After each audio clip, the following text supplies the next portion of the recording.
La palabra perdonar se divide en dos partes: per y donar. Yo le pregunto a usted, ¿qué es donar? Dar algo, regalar. Y la palabra per, que es el inicio, significa totalmente, sin esperar recibir algo a cambio. Eso significa que cuando yo voy a pedir perdón, no debo esperar que la otra persona me diga, sí te perdono. Porque posiblemente yo le pida perdón a Darwin. Le diga, Darwin, te pido perdón, pa. Posiblemente él se quede callado, o posiblemente él me diga, no te perdono. En Lucas capítulo 23, versículo 24, la primera palabra que dice Jesús, la primera frase completa, es: Padre, perdónalos porque no saben lo que hacen. Y me llama mucho la atención que en el momento de la crucifixión, abajo está María, la mamá de Jesús, escuchando las palabras. Sin embargo, Jesús no se dirige a su señora madre, sino que se dirige al papá, que no lo puede ver. Otro diría: madre, perdónalos porque no saben lo que hacen, viendo el sufrimiento de María allí, viendo que quizá María está cargando su corazón de odio en contra de los que están crucificando a Jesús. Sin embargo, él no se dirige a ella porque ella no podía perdonarlos. Y eso nos da una muestra de que María, la virgen como la catalogan, que después ya no fue virgen porque se casó con José, no puede perdonar pecados. ¿Quién es el que perdona? El Padre. Dios es el que perdona los pecados. Y yo investigaba por qué se dirige al Padre, y resulta que la unión, comprobado por la ciencia, más fuerte que existe dentro de la familia no es la de una madre con un hijo, así muchos lo crean. No es, escuche esta, no es la de un hermano con otro hermano, no es la de una pareja de esposos. La unión más fuerte que existe es la de un papá con su hijo o con su hija. Y escuche, de por sí, no sé si usted ha notado que la mujer, específicamente la mujer, tiene una unión, las que han tenido buenos papás, tienen una unión muy ligada con su papá. Y el enemigo lo que quiere hacer es destruir esa unión. Y no solamente la mujer, el hombre también. Hay algunos que son más apegados a la mamá. Mi caso no fue ese. Yo fui más apegado a mi padre desde la infancia. Así que, teniendo en cuenta que esta es la unión más fuerte que existe de un padre con sus hijos, sea hombre o mujer, yo paso a contarle una historia y le pregunto: ¿ustedes creen, porque dice la Biblia que Jesús se sentaba a comer con todo tipo de pecadores, ¿ustedes creen que Jesús se sentaría a comer con un fariseo? Y la respuesta está en Lucas capítulo 7, versículo 36. Uno de los fariseos invitó a Jesús a cenar, así que Jesús fue a su casa y se sentó a comer. Respuesta: sí se sentaría a comer con un fariseo, con todo tipo de persona. Ahora, la cuestión es que Dios va a desnudar el corazón del fariseo. Lo coloco en contexto. Está Jesús, que se sentó ahí a la mesa, el fariseo que se llama en esta historia Simón, y de repente entra una mujer en escena corriendo a toda, y dice la Biblia que esta mujer llevaba un perfume en su mano y se arrodilla detrás, no de frente, detrás de Jesús, y comienza a derramar el perfume en los pies de Jesús, pero por la parte de atrás. Me llama mucho la atención que no lo hace de frente. Y resulta que esta mujer, la Biblia decora las palabras, pero dice que era una mujer de mala fama.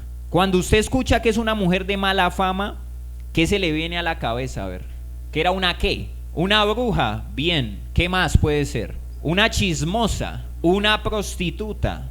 ¿Qué más? A ver, ¿cómo le dicen en Venezuela a las mujeres que son así bandidas? Ay. Oye. Oye, yo necesitaba escuchar esa palabra, hermano.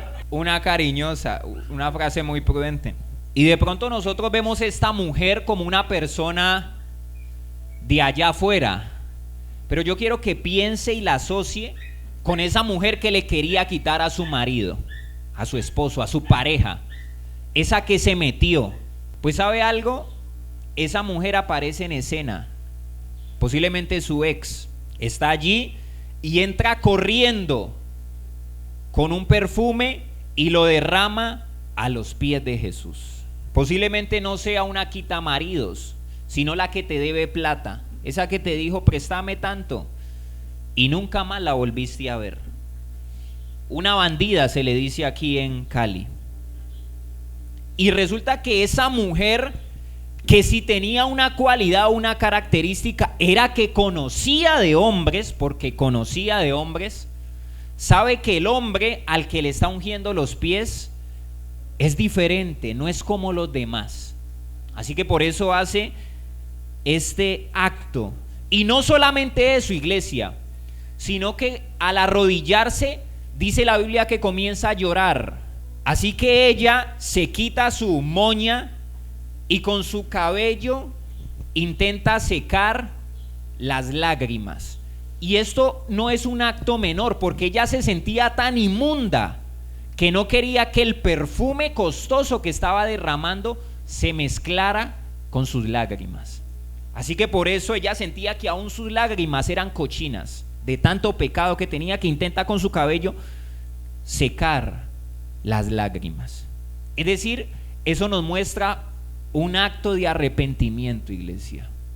Eso nos muestra que por muy sucio que vengas o sucia que vengas esta mañana, Dios puede limpiarte. Y a veces nosotros tendemos a decir, no, es que esta persona ya no tiene perdón, porque esta me quitó a mi pareja. Este hombre que yo conozco ha matado mucha gente, no tiene perdón. Pero resulta que sí tiene perdón. Y lo vamos a ver a continuación. Simón, que es el fariseo de la historia, al ver tal escena, piensa, no lo dice, piensa, si Jesús fuera profeta, sabría qué clase de mujer lo está tocando. Y ahí, iglesia, viene lo que le estoy diciendo.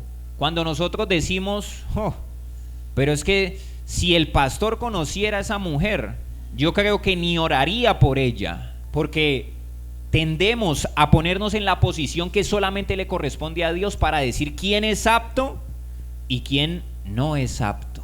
Iglesia, cuando usted se muera, si usted va al cielo, se va a encontrar unas sorpresas. Yo no me imagino usted, de pronto los que han tenido una mala suegra aquí, que usted vaya entrando al cielo y salga la suegra de por allá de una pieza en el cielo. Y usted, suegra, ¿estoy en el paraíso o en el infierno? Jesús conocía los pensamientos de este fariseo. Así que Jesús le pone un ejemplo a Simón, el fariseo, y le dice, mira, Simón, un hombre un día le prestó, vamos a colocarlo en peso actual, 500 millones de pesos a una persona, y a otra persona le prestó 50 millones de pesos. La diferencia es abismal. Y resulta que al tiempo fue a cobrarle al de 500 millones de pesos, el cual le dijo, no tengo plata. Y fue a cobrarle a la persona que le había prestado 50 millones de pesos, la cual le dijo, no tengo plata. Así que el hombre, en lugar de amenazarlo o enviarle a los de la moto, decidió perdonarle la deuda a las dos personas. Y le pregunta Jesús al fariseo Simón y le dice, ¿quién crees de las dos personas a las que le fue perdonada la deuda que respetó, que amó más al hombre? ¿El de los 500 millones de pesos o el de los 50 millones de pesos? Y yo le pregunto a usted, iglesia, ¿quién cree que se asombró más y que amó más al prestamista? ¿Al que le perdonaron 500 palos o 50 palos? ¿Qué dice usted? Al de los 500. Y allí Jesús le da una lección al hombre. Y así que Jesús le dice, lo mismo pasa, le da a entender que lo mismo pasa con la mujer. Al que mucho se ama, mucho se le perdona. Exactamente lo mismo. Jesús lo muestra en términos materiales para mostrar lo que estaba pasando con la mujer. Porque el fariseo era ese hombre de los 50 millones, al que se le había perdonado poco. En cambio, la cariñosa era la de los 500 millones, que se le había perdonado mucho. Y a continuación vamos a ver una clase magistral que nos da Jesús en la Biblia sobre lo que es entregarse. A nosotros nos dicen desde la infancia que somos cuerpo, alma y espíritu. Y Jesús nos va a mostrar qué es lo más importante. Lucas capítulo 7, versículo 44. Luego se volvió Jesús a la mujer y le dijo a Simón: mira a esta mujer que está arrodillada aquí. Es decir, la mujer permanecía arrodillada, llorando, derramando el perfume delante de Dios. Dice: cuando entré a tu casa, no me ofreciste agua para lavarme el polvo de los pies. Es decir, el fariseo ni siquiera, en ese tiempo no había carreteras pavimentadas, ni siquiera le ofreció agua a Jesús para que se limpiara el polvo. No habían zapatos, se andaba en sandalias. No fue capaz de hacer eso. Es decir, el fariseo invitó a Jesús a su casa porque Jesús estaba seguramente de moda. Era el tipo que predicaba por ahí y hacía milagros. Entonces le dijo: lo quiero tener en mi casa. Y ten mucho cuidado, iglesia, ten discernimiento con las personas que te dicen: ay, vení, vamos a charlar, pero a veces tienen malas intenciones, quieren sacarte información. Ay, Juliet, te invito a almorzar a mi casa. Y allá en medio del almuerzo, ¿y cómo vas con Edwin? ¿Verdad que terminaste con Edwin? La invitación está bien, pero la intención es incorrecta. Y usted tiene que discernir con quién se junta. Jesús aceptó la invitación, pero él sabía la intención del fariseo y la intención era incorrecta. Así que Jesús le dice: no me diste ni agua. Pero ella lo compara: los lavó con sus lágrimas y los secó con sus cabellos.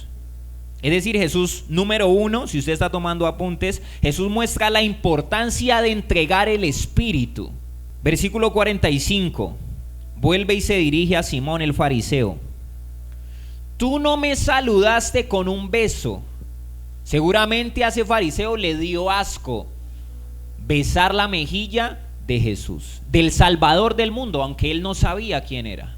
Pero ella, desde el momento en que entré, no ha dejado de besarme los pies. Mire la diferencia. Él tenía que darle un beso de saludo, cultura judía, en la mejilla, como lo hacen los argentinos, a Jesús. Sin embargo, ella ni siquiera se dirige al rostro de Jesús. Ella va abajo, a los pies. Se humilla por completo. Número 2, Jesús nos muestra la importancia de entregar el alma. Los besos, cuando usted besa a alguien, cuando usted besa a su pareja, están ligados al alma. Versículo 46, tú no tuviste la cortesía de ungir mi cabeza con aceite de oliva, como se hacía en el tiempo de la cultura judía a los invitados. Se les echaba aceite de oliva. Pero ella ha ungido mis pies con un perfume exquisito. Los teólogos investigaron, y hay otra parte en la Biblia que lo describe, sobre cuánto valía el perfume que la mujer derramó sobre Jesús. ¿Y sabe cuánto valía, iglesia? El trabajo de un año.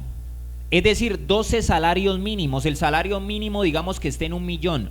12 millones de pesos valía el perfume que ella derramó sobre los pies de Jesús. Número 3, entregar lo material. Más que entregar es estar despojado del amor al dinero, de los bienes materiales. Versículo 47, dice Jesús: te digo que sus pecados, que son muchos, hablando de los pecados de la cariñosa, han sido perdonados. Por eso ella me demostró tanto amor. Pero una persona a quien se le perdona poco, demuestra poco amor. Versículo 48 para terminar. Entonces Jesús le dijo a la cariñosa: tus pecados son perdonados. Wow. La humillación trae el perdón de Dios. Yo aquí quiero cerrar este mensaje contándole una historia.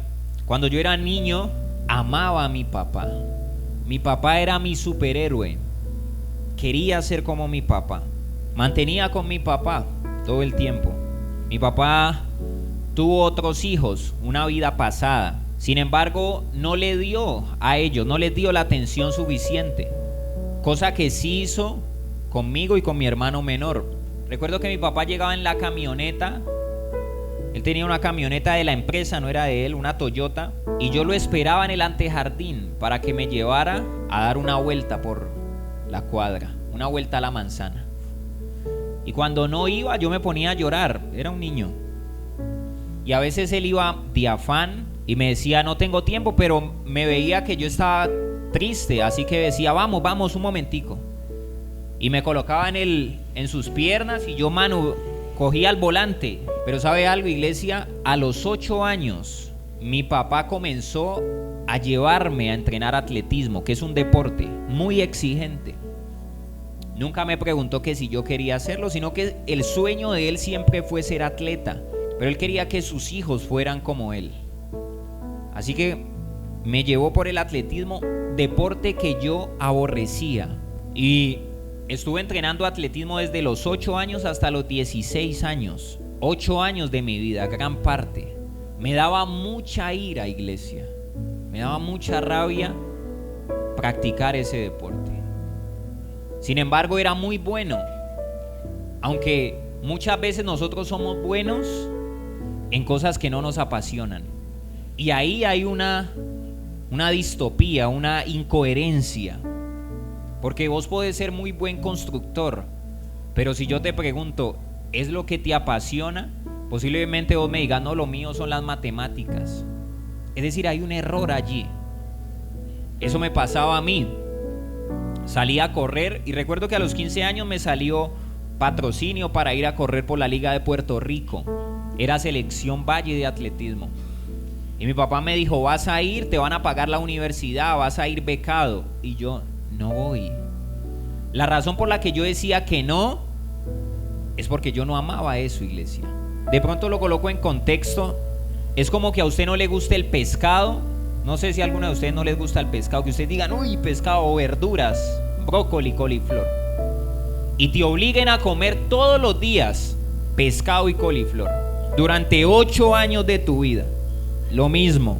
Así que cuando yo llego a la iglesia, recuerdo que se acercó una mujer y me dijo: tú debes perdonar a tu papá. Yo, de forma respetuosa, me quedé en silencio. Y cuando terminó la reunión, yo me decía para mis adentros, decía: no, yo no tengo que perdonar a mi papá.